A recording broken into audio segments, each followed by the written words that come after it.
Bueno, vamos a empezar directamente con algo que nos rompe un poco los esquemas.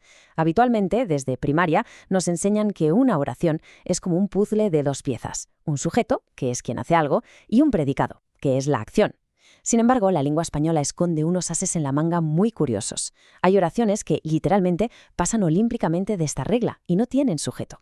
Hoy, en esta explicación, vamos a desgranar juntos el misterio de las oraciones impersonales, un concepto clave si queremos dominar la sintaxis sin volvernos locos. Lo haremos paso a paso, para que quede clarísimo. Nuestro índice para hoy. Punto 1. Sintácticas frente a semánticas. Punto 2. Verbos meteorológicos. Punto 3. Verbos gramaticalizados y errores. Punto 4. Impersonal refleja y eventual. Y punto 5. Análisis sintáctico.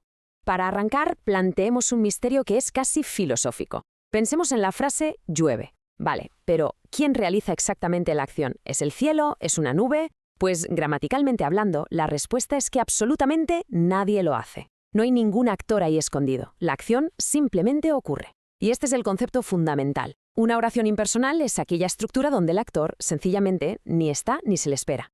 Sección 1. Sintácticas frente a semánticas. La diferencia clave. A ver, es súper importante entender desde el minuto 1 que la ausencia de sujeto puede darse por dos motivos distintos. Por un lado tenemos la impersonalidad gramatical o sintáctica. Aquí es que no existe ningún sujeto, ni siquiera de forma omitida o tácita. Es que es imposible encajar uno. En nuestro ejemplo de llueve, el verbo simplemente no predica sobre nada ni nadie. Por otro lado tenemos la impersonalidad semántica. Y aquí la cosa cambia, porque en realidad sí existe alguien que realiza la acción, pero no sabemos quién es, lo generalizamos, o simplemente decidimos ocultarlo a propósito. Como cuando decimos llaman a la puerta. La gramática nos dejaría poner un sujeto, pero por el motivo que sea, decidimos borrarlo del mapa.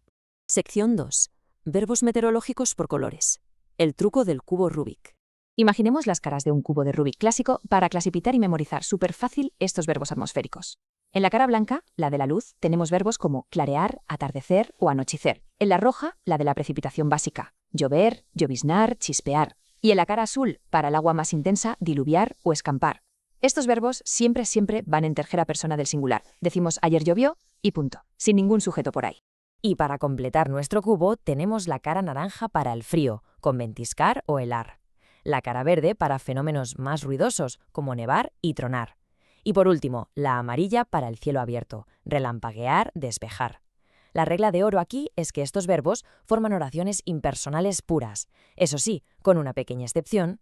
Si los usamos de forma metafórica, la cosa cambia. Por ejemplo, si decimos llovieron críticas sobre el equipo, de repente críticas pasa a ser el sujeto. Y adiós a la impersonalidad.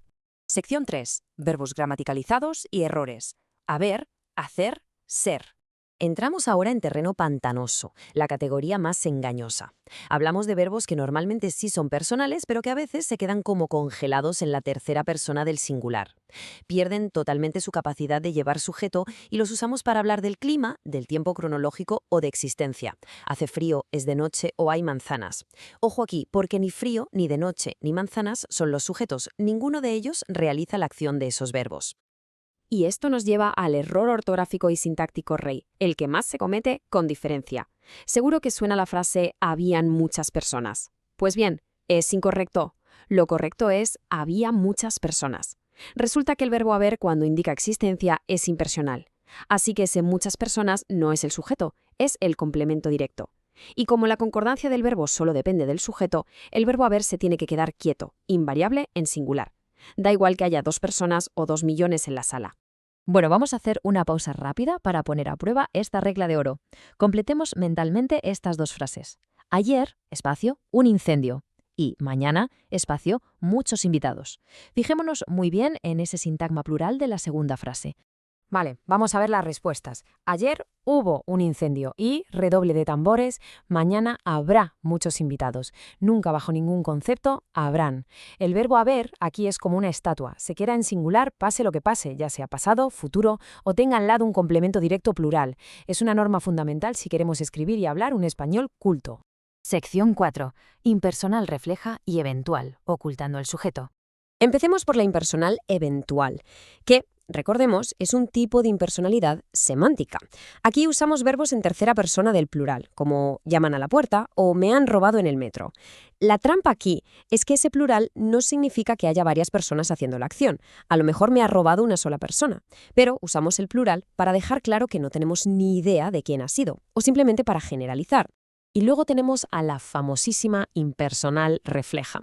Esta se construye siempre con la partícula se más el verbo en tercera persona del singular. Se vive bien aquí. Es vital entender qué demonios hace ahí ese se. No es un pronombre que sustituya a nadie, no. Funciona como un escudo, una barrera, una marca sintáctica que bloquea explícitamente la entrada de cualquier sujeto a la oración.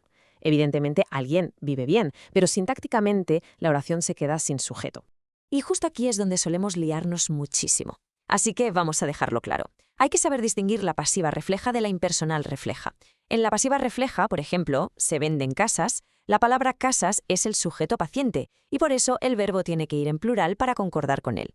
Pero en la impersonal refleja, como en se busca a los culpables, tenemos la preposición a. Y cuidado, un sujeto jamás de los jamases puede llevar preposición.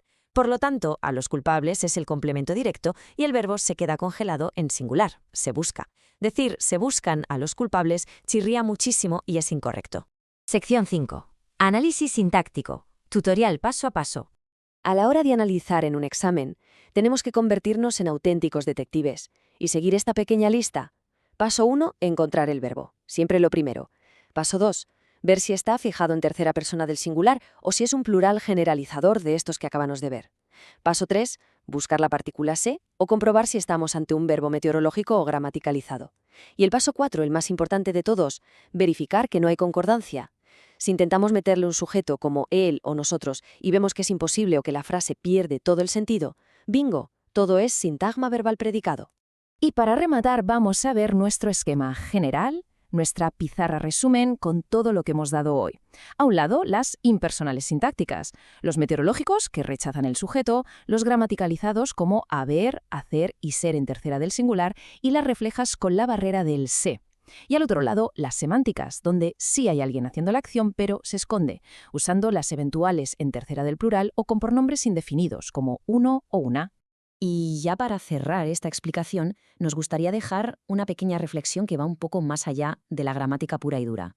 Si asumimos que la estructura del lenguaje que usamos moldea nuestra forma de pensar y de entender el mundo, ¿qué dice sobre nosotros que, de vez en cuando, necesitemos borrar por completo al responsable de una acción de nuestras oraciones?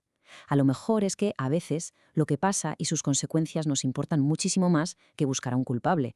Desde luego es un recordatorio alucinante de que en el fondo la sintaxis no deja de ser un reflejo de nuestra propia psicología humana.